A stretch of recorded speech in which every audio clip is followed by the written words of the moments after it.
welcome to Discover Energy Work. We're back again. It's so lovely to have the opportunity to, come into your ear holes through some magic of, the internet and so on. Today I have Katie Farrell, and I put out the message, has anybody experienced a spontaneous healing? And Katie sort of wrote to me, and actually I've now spoken to her for about like a minute. So I don't know the whole story, but I know that she's somebody that was really suffering quite a lot from a debilitating, like a completely debilitating sickness, who's come back to health. And I think, my idea of sharing the story is so that you hear it and you go, if you're suffering, that there are other ways back to health, especially when sometimes, and through no fault of their own, say a Western medicine has a worldview which doesn't include some things which can be incredibly powerfully healing. So Katie, thank you for joining us on Discover Energy Work. Pleasure. Thank you. How do you introduce yourself? So Katie Farrell, and my business is The Catalyst for Life, which in itself is a name that I received a number of years ago. And since these events in the last couple of years have happened, it's resonated even more. I realise even more why that name is so important, because I do feel like I've got my life back. And, I've been a transformation coach for a number of years and a hypnotherapist, but now I include in that I'm a fifth dimension Earth certified healer. Fifth dimension. I'm not even going to go there. I mean, sometimes the terminology gives me the heebie-jeebies, but it doesn't matter, because it doesn't matter. We're branding these things and so on. It doesn't matter. What for me matters really is to give people hope through your story. And I'm not making fun of anybody, but I'm just saying sometimes, I just go, this has been around for tens of thousands of years. Now we're calling it this and this. And I was like, okay. But the story, and I actually do take you seriously, very seriously. Yeah. The story is essentially you were in the corporate world, and yes. And then what did you become sick from that, or were you always sick? Yeah, no, it's funny because I remember it hitting me a number of years ago when I just went for, I think that was a Reiki treatment actually, and filling in, a sort of medical questionnaire. And I'd been so used to saying, no, I'm absolutely fine. And then because I'd always been so well and healthy, I was very sporty as a child. And it hit me just how many conditions I was ticking on this list of illnesses and health concerns. And so I really say that since I had glandular fever at age 19, that I've never really felt the same since. But, I've always been the high achiever, the people pleaser, the perfectionist, always, striving to do my best at everything and to help everybody else to do the same, as far as possible. And so, I had a 20-year career in corporate, mainly in change management, consultancy, HR and training. And as is, the life of a consultant, I loved it, traveling around the country mainly, but also, which is the UK, but also across Europe occasionally. And, there were long hours, but I thrived in the lifestyle, as I thought. Right. But actually when I look back, and even at the time, I knew that things were getting worse. I was finding it more of a struggle. And, I had periods of sick. I remember being signed off with post-viral fatigue, for instance. But really things came to a head when about 5 years ago. So I'd been running my business, I've been self-employed now for about 11 years. And I was juggling a lot. I was a single parent. I was running 3 separate businesses. And it was just really tough, days where you just didn't want to get out of bed, didn't feel like you you could. Right. And I was diagnosed with, as far as they can diagnose these sort of conditions, like syndromes, basically, aren't they, of chronic fatigue, ME, and fibromyalgia. And now tell me what that means, because okay, yeah. so I've got a medical background, but I think most people that are listening, they're going to go, oh, she just said like three words that mean absolutely nothing to me. Yeah. And the thing is, you know, I did so much research of my own, because those, well, two of those in particular, the chronic fatigue and ME, they sort of fall under the same bracket, but they can be a number of symptoms. And it's extreme exhaustion, real fatigue that, to me, I would describe it as I feel like somebody had pulled my plug out. You know, you just, everything just feels drained. You have, or I had brain fog. That's a common one, where you just can't think. It's literally like you have a mist in your head where somebody might ask you something and you know the answer, but can you find the words? Can you think? Absolutely not. The fibromyalgia really kind of appears more as a deep ache to a pain in the joints and the muscles, in a way that really, you know, there's no other explanation. You know, I've always been sporty and active, and I still would go to the gym or classes, but nowhere near as much. And sometimes I could feel like doing it and think, oh, great, I must be over it now. And then 1 to 3 days later would crash and everything hurt. And it's a syndrome. So syndromes, just for, you know, syndromes is sort of a medical word for, we don't know what it is, but we've got a lot of symptoms which seem to go together. We don't know why they really happen. And please, you know, write into me if I'm completely wrong, but generally syndrome is, we're going to call this a thing. But we don't really know enough about it. Right. And, so and that's you why had three syndromes. You had three syndromes. And I don't think, I think like people can't really imagine what it's like to have ME, apart from like, you literally can't get up. No, like it's physically, like you feel like you can't get up. You literally feel like you're wearing a weighted jacket, like a full length weighted jacket. That's probably the best way I can describe it. And you can't think, you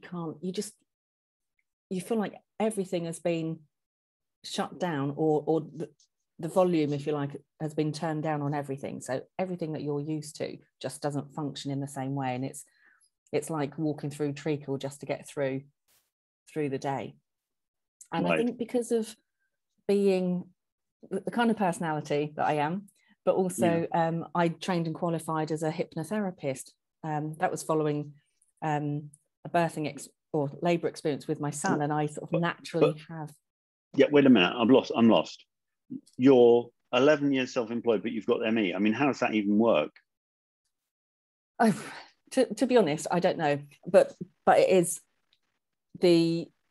some of the tools that I had to be able to manage my symptoms day to day, so the hypnotherapy, being able to use mind over matter, to be able to generate some kind of, well, I can't even say, well, it must have been energy to a degree, because I was able to move and do some of the things that I had to do, get my son to school. But then I'd have to manage my diary and give myself time to then go back to bed, or have a day where I did a half a day work and the next day I didn't do anything. So for a while, I was literally working 1 to 2 days a week. And not the rest. It's like, it's that's, I can imagine that. So people can, because they think, well, you know, if you've done these things, you can do everything else. But if you're saying like, okay, take the kids to school, now I need 3 hours rest because I've done that, or I've done half a day work, I need to take the rest of the day and the next day off to do absolutely nothing. Then that starts to, it's more, you know, tangible. And I think it's one of those illnesses as well, one of those conditions where, as you were alluding to there, people don't necessarily know you've got it. you know, I was really great at covering it up. Oh yeah, you'd hide it. Yeah, like a Yeah. depression. You just sort of, yeah, I'm fine. Everything's great. Yeah, you know, Yeah, greatest because you were life trying to ever. convince yourself as well as, you know, the other people that were asking, and just thinking, if I can just get through this day, I'll be fine. And if I can just get through the next day. And so, and that in itself, as you know, I mentioned the hypnotherapy, being able to have certain tools. I was using Reiki on myself. So I had tools to kind of manage it and probably help me to a degree to, you know, I never got to the point where I was literally bedridden for weeks or months, as I hear, you know, happens to some people. So thankfully I was able to function to a degree. But it was painful, it was challenging, you know, everything suffered, you know, my work, me, just life in general. Yeah. And also, like, as far as I mean, and again, this might be me confusing two things, but isn't it very painful to be touched with fibromyalgia? I never found it painful for anyone to just touch me in a normal way. Okay. And I love massage, but what I noticed was I never got the relief from a massage.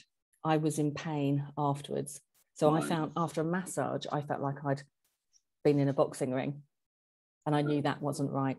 So it was actually hurting me more. Yeah. So I would have more like sort of energy treatments rather than a full hands-on massage in the end, right? Or reflexology, because I could sort of manage it on my feet, but not on the body. Right. So you've got effectively like syndromes we don't know how to cure. We don't know what to do with you. Like if I'm your doctor, I'm going to go, well, you know, I can give you something so you don't become too depressed. You know, it's more of a psychiatric, you know, treatment that you're going to get. Is that the case? Or? Well, I don't think I was taking down that route so much. It was more pain relief. So take ibuprofen when the pain's really bad. Ooh. And that screws up your joints, doesn't it? It does, and your stomach. Yeah, and your ears, and yeah. Oh, really? Yeah, I've not heard about the ears. Yeah, it's these non-steroidal anti-inflammatory, like aspirin, and that's the family. They damage the ears, the cartilage, and so on. So and they're terrible for the stomach, and of course they can be lifesavers. You know, I'm not speaking against them, but there are certain side effects. Yeah, absolutely. Yeah. So and IBS was another side effect that I had, which is another common one. From irritable bowel syndrome. Yeah. So you basically you've swapped one symptom and it's become another, as it were. Yeah, that's it. And the other thing they said was, you know, try to rest,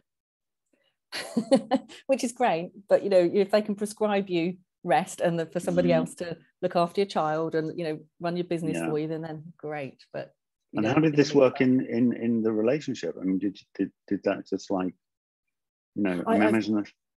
Yeah, so I've been a single parent for a while, so I was already single, but obviously then it makes dating and, you know, getting new relationships difficult. Sometimes you just don't have the energy to drag yourself out. Well, it's just allowing somebody in that much into life to which to you might feel like just the biggest failure and sham. You know what I mean?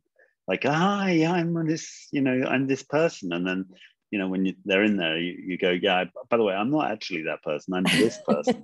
Yeah. And I, you know, hello, I've been there. So, you know, I know I kind of like, I've always felt like, oh, just be yourself. But sometimes there's times you go like, actually, can I be somebody else? Yeah. And I must admit, you know, it was going out with friends or dating or, you know, and I have had, you know, some relationships, and they were in a way, probably a way of not pretending that things weren't fine, but it was that escape. You know, I've always been a fun-loving person. I love going out. I love meeting new people. So there was the joy, the natural joy in that. It wasn't any pretense, but then you knew that you couldn't sustain that. You know, you would go out one night, but then you couldn't go out again for another week. Right. So it was just having to manage everything, you know, in a very challenging way. Yes, totally. Yeah, and don't get me wrong, you know, some of these things, whether it's medical help or complementary therapies, I think all helped to a degree, and to manage the symptoms and enable me to continue. But I think there was probably that underlying decline that was also being masked. Right, and that's what we talk about. My teacher, he was a Taoist master, and he would talk about, like, sometimes healing can be very, very harmful, because if you're draining the groundwater that you need to do the deep healing, then when the time for the deep healing, is ready to start, as it were, all the resources that you needed for that, deep healing is just not there. So he would always, and Sadhguru says, similar things. You have to be very careful of these people that want to heal you, absolutely, even if it kills you, as it were. Yeah. So. And I think it helps you to get through the day. And at the time, that was what I needed. But actually, it wasn't getting to the root cause. Right. And that's where, September of 2019, I started on this. I felt the nudge, as you do. I'd seen a live recording a couple of months before of this couple that were mentors, and talking about soul contracts, our purpose, various things, and you didn't think they're balmy? You didn't think these people are off their rockers? No, not at all. No. Okay. Because I've always been spiritually inclined, let's say. I think it was probably conditioned out of me as a youngster, as often happens. Things that you see, like ghosts, or I had a visit from my granddad when I was 8, who'd passed away the year before. It was an apparition? It was. Or do you just know? I can't say that I saw him, as a person standing next to me, but I knew it was him. I felt his energy. I've had that, and I totally know that I saw them, but I didn't see them. Yes, yeah. So it's very hard to explain to the people, because that sounds just ridiculous. But I can only say, yes, totally get you. I saw it, but I didn't see it. And I saw it. My ex-father-in-law. We have an ex-father-in-law. I saw my ex-father-in-law, and somebody else, but that's another story, and it's not my story now. But I love it that it that you told that little bit of your story. Again, it brings another dimension to the whole thing. And so you had these people that said soul contracts and blah blah blah. There's a whole thing that you might be missing, and you said, "I'm in." Is that as simple as that? It was pretty much, because it just made so much sense.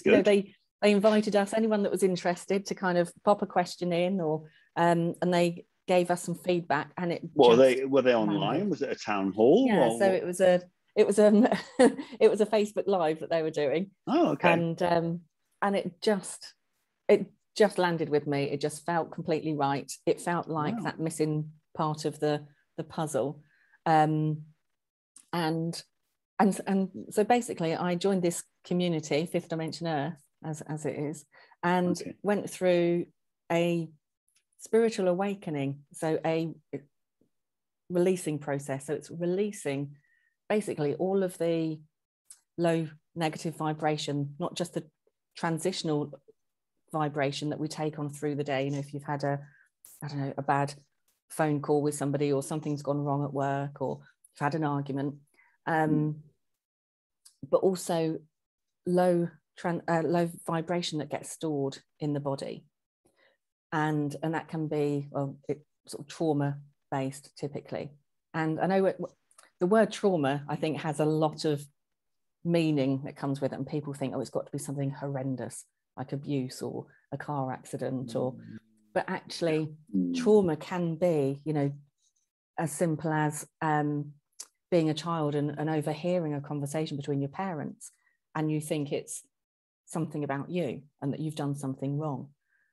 So but you don't necessarily have the tools, or if you're very young, the verbal skills, you might not even be able to talk, to actually express your confusion or sadness, or you're upset in some way.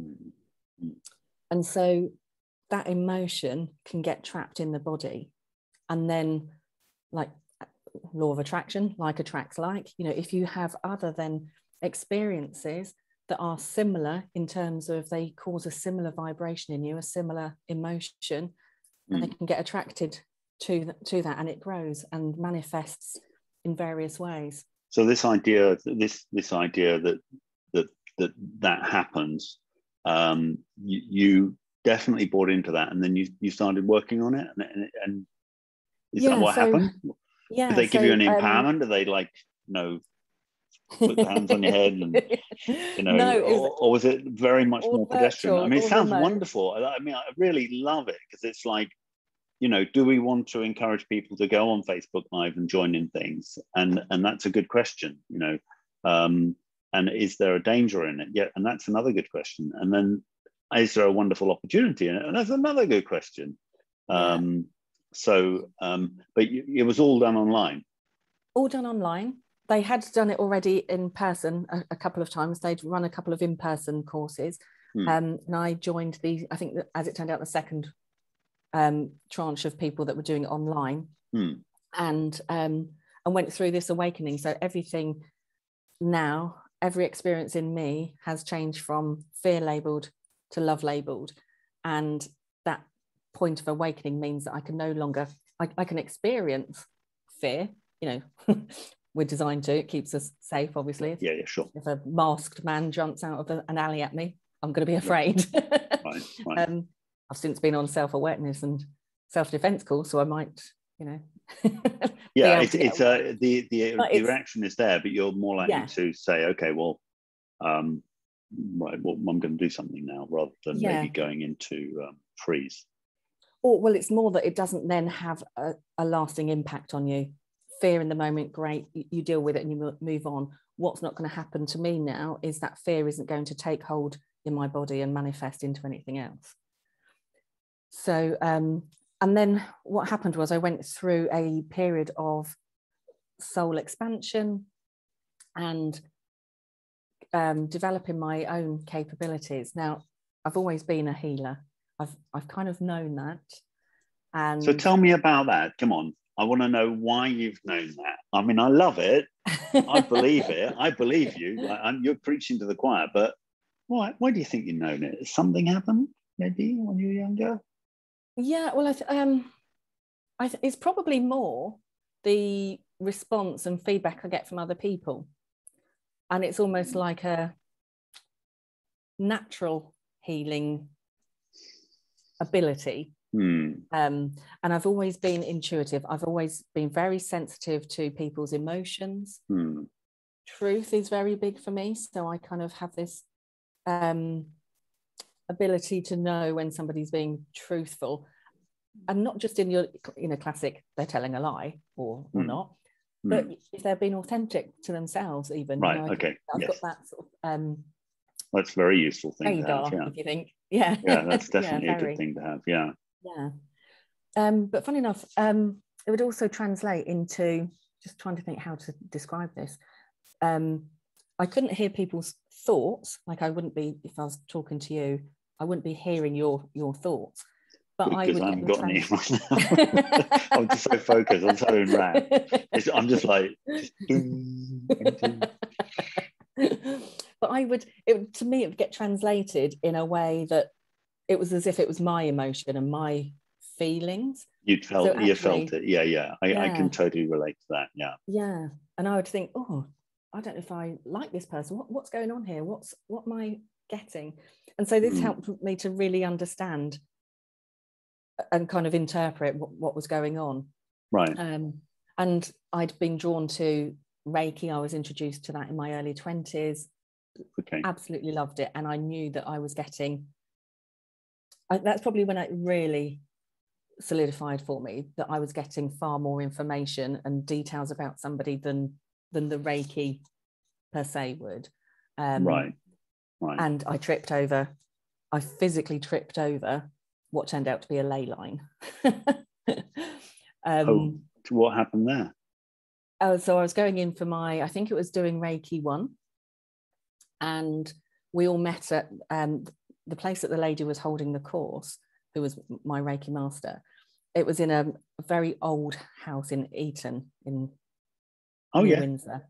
Yeah. So, you know, thousands of years of history.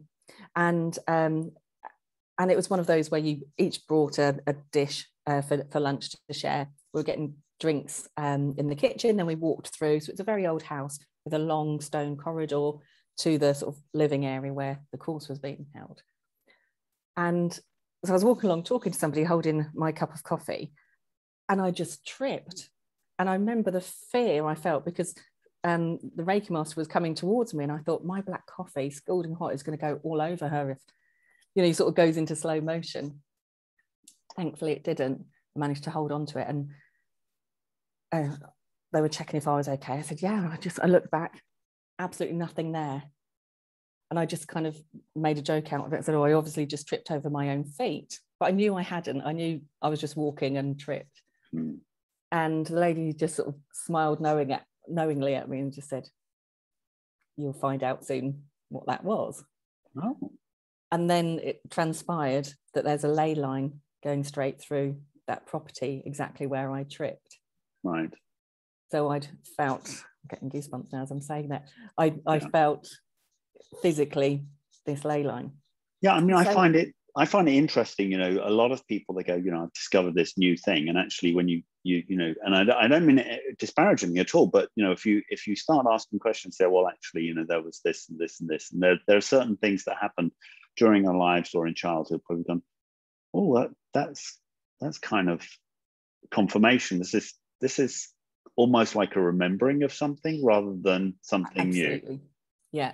And that's so great that you've said that word, because that's what I believe it is, and that's what the process we've been through. It's remembering who we are, getting rid of all the things that society, culture, you know, other belief systems of people, let's say, that we've inherited, that have kind of covered up who we really are underneath, you know, at a soul level, who we came here to be. And that's my belief and understanding now.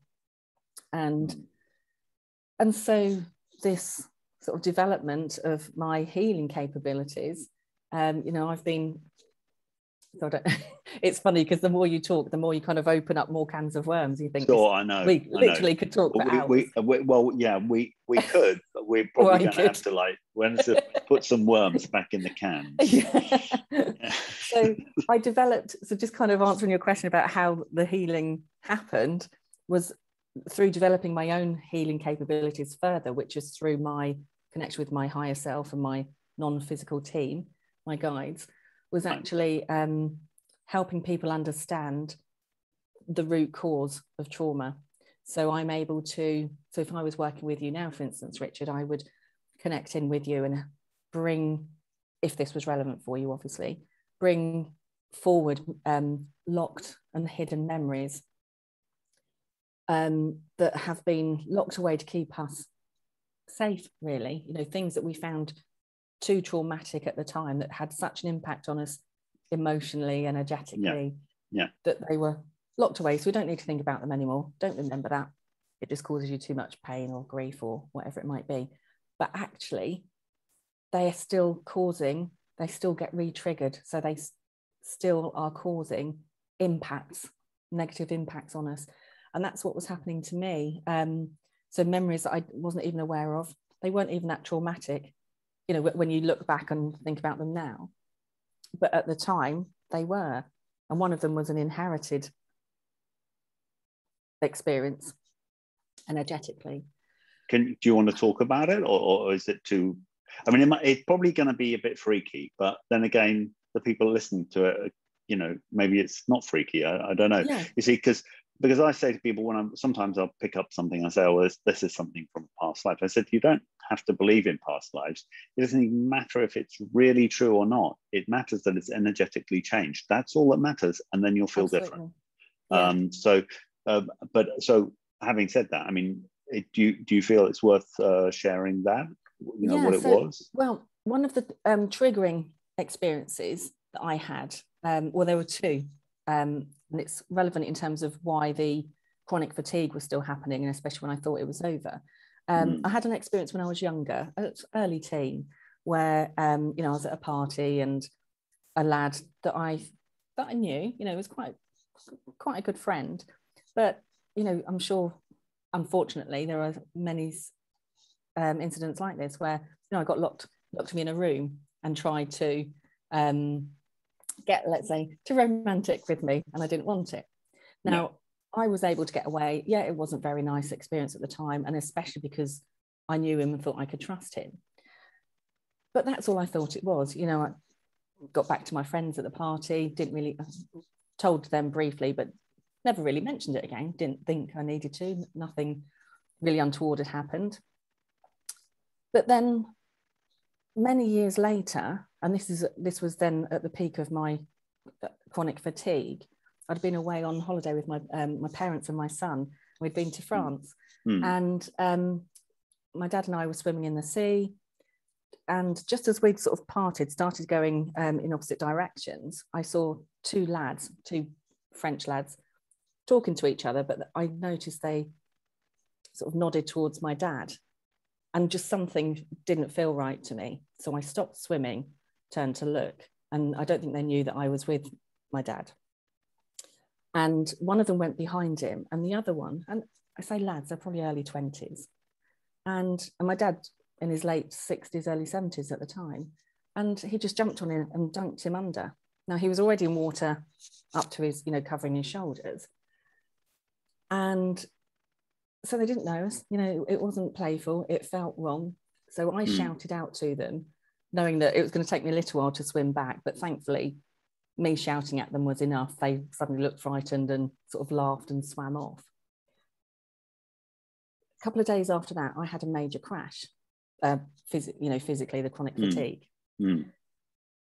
Would never have linked the two together at the time, but it turns out that of seeing my dad go through a similar experience to what I'd gone through, and that had been that triggered a previous experience, is what caused a retriggering of all those symptoms again. Yeah, so, yeah. I mean, I totally get, and actually, you know, honestly, what goes through my mind is that they could have murdered him. Yeah, I mean, they could have drowned him. You know, I took it very, very seriously. That is, and it looked like, oh, just somebody, you know, was out of their depth and drowned. You know, and there's the, you know, in many ways, you saved a couple of lives in there, because they would have never. Their lives would never have been the same if something had happened there. But also, yeah. I mean, I understand what you're saying. It's like being re-triggered. And so you had the crash, and then how did you know that it related back to that previous incident? So it was going through this. The healing capability that I have is being able to take people back. So I practiced it on myself first. So I did it a couple of times. And the first one led me through this sequence of events that were all linked. And so that feeling of being squashed down, of being held down, what it was doing was a number of things. And I suppose this is how I knew that I wasn't making this up, is because it was, my heart was being constricted just for not even a full second. And it wasn't able to produce Q10, which is a coenzyme, understand? Now, at the time, I just thought, okay, I don't know what Q10 is. I've heard of it in face creams, and that's about it. I also wasn't able to produce, absorb a vitamin B3, which is how the energy that we get from our food. And so basically afterwards, I Googled what these were, and Q10 is produced in the mitochondria of cells. So it's, again, it's energy production. So the fact that these were being halted, or the Q10, the B3, I wasn't, so I'm having a good diet, but wasn't able to actually extract the proper nutrition from them to give me energy. Right. So, and various other things. So what I'm able to do once I've helped somebody uncover these memories, these triggering events, and get the understanding from them that they can, you know, understand why they were traumatic, but we don't need to have that locked away anymore and impacting us. I can then see in the body and receive information as to the impact it's had. So the Q10, the B3, and various other things that were happening in my body. and then enact healing that heals all of that. And what's really potent about this healing is that it continues to heal. So it's not like, come to me for a session, we'll have an hour, and then come to me for another hour. It's actually, the healing continues. My higher self enables you, the client's higher self, to harness that healing energy, right, and keep it going. Amaze balls, as they say. I mean, it's just great. And so really in the space of 2 years, you've gone from being a vegetable on the sofa to being a gardener. You I might really say. don't have green fingers, but yeah. Oh, well, you know what I mean. It's like you're not a vegetable. absolutely. Is what I'm saying. Yeah. It's like you're able to cultivate No, things. absolutely. Yeah, and just feel like a completely different person. And you know, just knowing how bad you can feel. And actually, I think the scary thing is when it goes on for so long, that starts to become your norm, and you forget just how good. But you know, the thing that gets me, Katie, is I can imagine that you've been hiding this so long, and then you're coming out to your friends and saying, I need to let you know that I'm better, and they're going, yeah, no, I can't really believe. It's almost like you've been fake. You know what I mean? Yeah. Did you have that?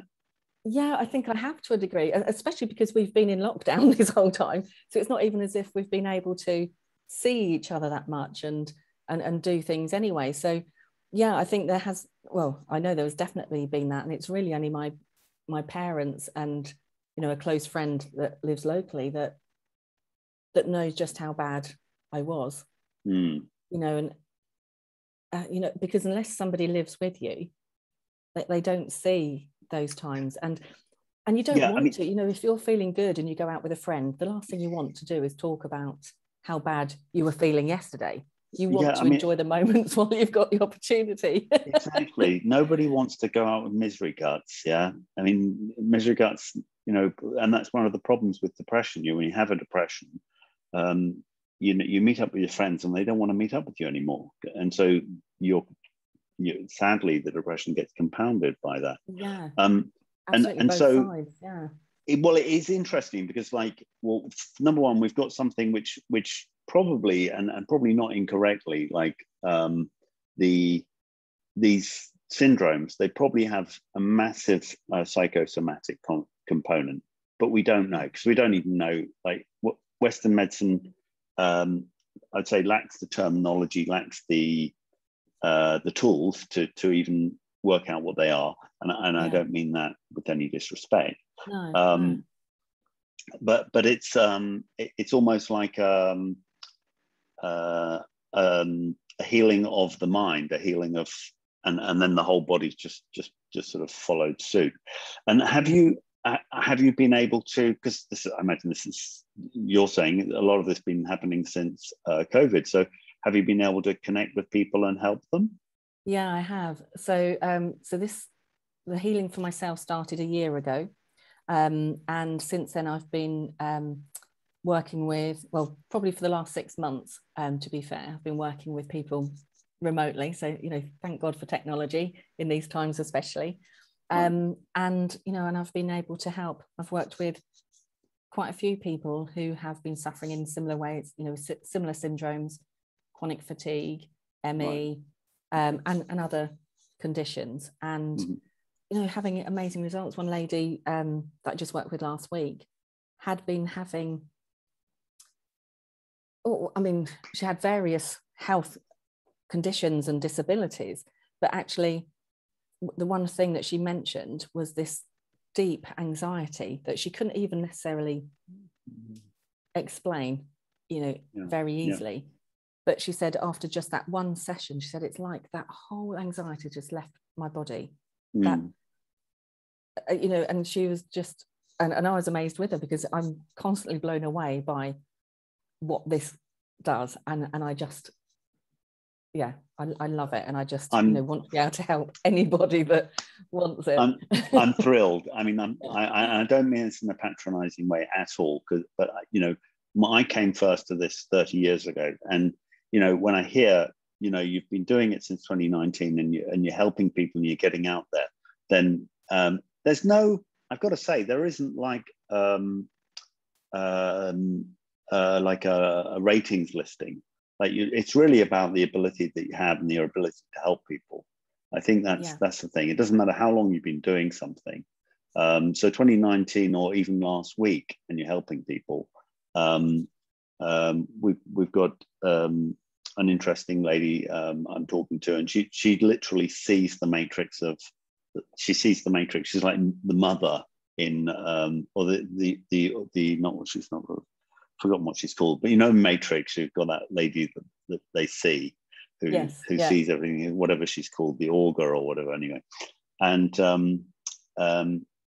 she sees the matrix, and she says, "Oh yeah, this area in your life, this is what you need to work on. If I bring my mind there, the whole matrix lights up, and blah blah blah." And I'm like, "Whoa, that's cool." Okay, 4 years ago. 4 years ago, for me, that's nothing, and it's nothing, and it's fantastic.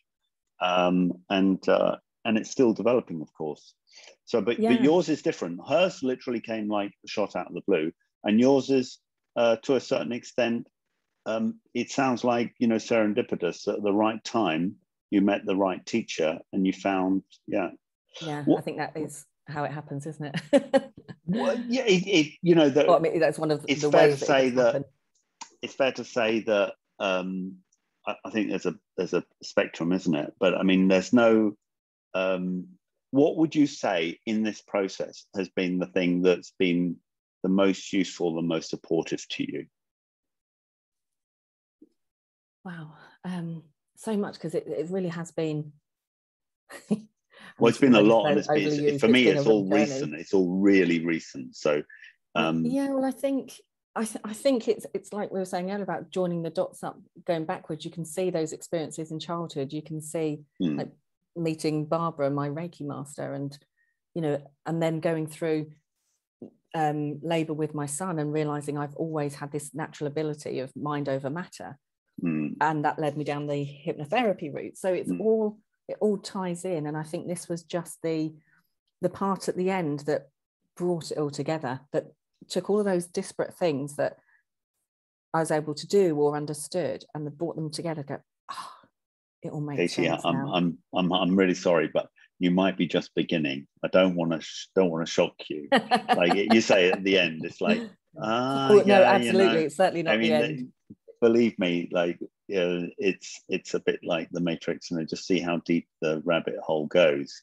There's a lot in energy work. There's a lot. I mean, it's just ridiculous. And for me, I mean, my story, there's ups and downs. But and what was the thing that you wish hadn't happened in this process or in this learning process? You'd like to say, well, if I could change something, I'd like to just, could we have a bit less of that people could take away? To be honest, I don't think there's anything that I would remove, because everything, good, bad, and indifferent, has had a reason, has had a purpose. You know, when you're going through something, you might think, God, I really wish I wasn't going through this.